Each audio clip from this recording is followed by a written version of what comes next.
Tunafahari kuwa Waafrika, tunafahari kuwa Wakenya. Hata hivyo kuna vitu vingi ambavyo watu hawaelewi. Tunaishi maisha ya kila siku hapa chini ya unyanyasaji na viongozi wetu ambao wanajitambulisha kama wanasiasa wakuu. Hivyo kama unataka ukweli, nimesema vitu vilikuwa bora zaidi ya kiongozi wa zamani. Tunakuomba tafadhali, badilisha katiba na urudishe kiongozi wetu wa zamani. Ana huruma na anajua jinsi ya kuongoza, si mfuasi. Maisha ya watu yalikuwa salama na ilikuwa bora zaidi. Tunadai ubadilishe katiba na urudishe kiongozi wetu wa zamani. Sasa hapa Kenya mambo ni tofauti sana, kwa sababu tuna rais mpya ambaye anafanya mambo kuwa mabaya. Kwa Wakenya tupo na furaha, hatuna uwezo wa kulipa mkopo wetu au kodi. Wanasiasa ni koropo sana, hawana uwazi. Kila tunachoweza kupata kutoka kwao ni nguvu hasi. Vitu vilikuwa bora chini ya kiongozi wa zamani. Badilisha katiba na rudishe kiongozi wetu wa zamani. Ana huruma na anajua jinsi ya kuongoza, si mfuasi.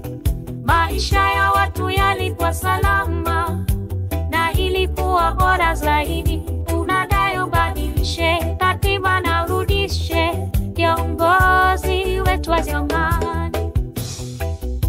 Rudisha kiongozi wetu wa zamani. Tunakawa na siasa wasiokoro na watakaoboresha maisha yetu. Sasa hivi mambo si mazuri kwa watu, kwa sababu tuna viongozi ambao si chochote ila maovu.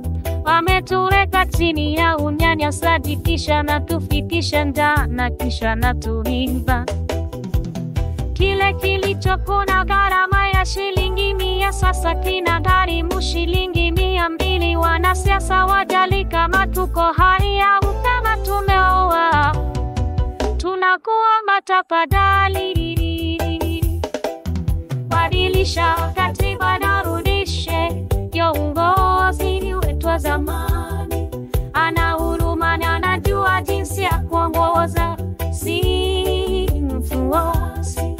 Maisha ya watu yalikuwa salama na ilikuwa bora zaidi. Tunadai ubadilishe katiba na urudishe kiongozi wetu wa zamani.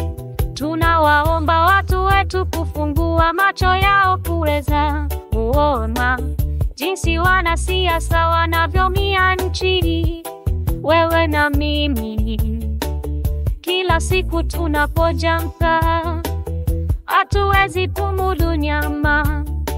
Katika sahani zetu tunachokula ni ugali.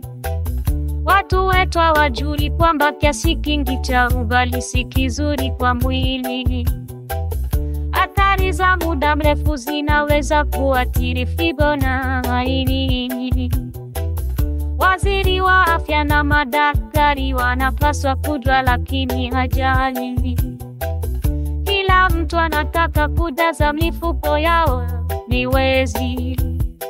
Kwa makini tunakuomba tafadhali,